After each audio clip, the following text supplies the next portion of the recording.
गलियों नहीं थी, नाली नहीं थी और खेत और सड़कों में अंतर नहीं हुआ करते थे। टेंडर में आप लोगों को प्राथमिकता नहीं मिल रहा है, अवसर खोज रहे हैं और आरोप प्रत्यारोप लगा करके किसी तरह से काम बाधित करने में विश्वास करने वाले लोग हैं।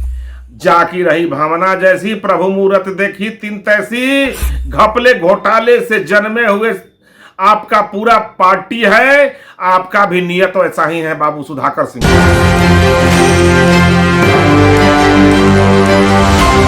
नमस्कार, बहुत बहुत स्वागत है आपका। एक न्यूज 24 देख रहे हैं आप और मैं हूं आपके साथ तान्या सिंह। देखिए, राज्य की राजनीति में उस समय हलचल मच गई जब पूर्व मंत्री और राजद नेता भी सुधाकर सिंह ने ग्रामीण कार्य विभाग में भारी वित्तीय अनियमितता का गंभीर आरोप लगाया। उन्होंने दावा किया कि विभाग में करीब 10,000 करोड़ रुपए का घोटाला हुआ है, जिससे सरकार की कार्यप्रणाली पर सवाल उठने लगे हैं। सुधाकर सिंह का यह आरोप न केवल प्रशासन की पारदर्शिता पर सवाल खड़े करता है, बल्कि भ्रष्टाचार के विरुद्ध उनकी मुखर भूमिका को भी दर्शाता है। बता दें कि उन्होंने कहा कि इस बड़े घोटाले में विभागीय मिलीभगत और लापरवाही की भूमिका संदिग्ध है, तो उसकी जांच आवश्यक है। इस मामले पर भाजपा के प्रवक्ता अरविंद सिंह की प्रतिक्रिया भी सामने आई है। उन्होंने सुधाकर सिंह के आरोपों को गंभीरता से लेते हुए कहा कि यह साबित करता है कि सरकार के भीतर ही भ्रष्टाचार चरम पर है और खुद सत्ताधारी दल के नेता ही अब इसकी पोल खोल रहे हैं।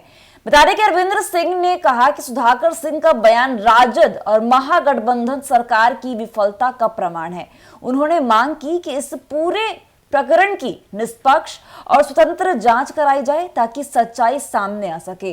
भाजपा प्रवक्ता ने यह भी आरोप लगाया है कि बिहार सरकार में भ्रष्टाचार की जड़ें बहुत गहरी हैं और आम जनता का पैसा लूटा जा रहा है। और उन्होंने यह प्रश्न उठाया है कि जब खुद सरकार के भीतर से इस तरह की बातें सामने आ रही हैं, तो मुख्यमंत्री नीतीश कुमार और डिप्टी सीएम तेजस्वी यादव की चुप्पी क्या दर्शाती है। इस पूरे मामले में बिहार की सियासत में एक नया मोड़ ला दिया है और जनता की नजरें अब सरकार की कार्रवाई पर टिकी है। तो सबसे पहले आप इस वीडियो को देखिए।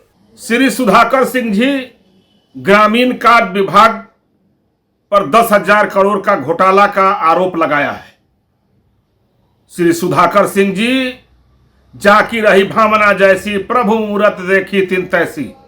राजद के शासनकाल में पूरे बिहार में सड़कें नहीं थी, गलियों नहीं थी, नाली नहीं थी और खेत और सड़कों में अंतर नहीं हुआ करते थे।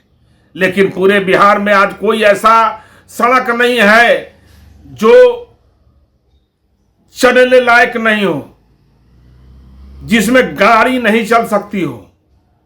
अब आपको बेचैनी सूझ रहा है, चूंकि टेंडर में आप लोगों को प्राथमिकता नहीं मिल रहा है, घपले घोटाले का अवसर नहीं मिल रहा है, ईमानदारी से कार्य हो रहे हैं नीतीश सरकार में, तो आपकी बेचैनी बढ़ रही है और आप जो है घपले घोटाले का एक से एक अवसर खोज रहे हैं और आरोप प्रत्यारोप लगा करके किसी तरह से काम बाधित करने में विश्वास करने वाले लोग हैं।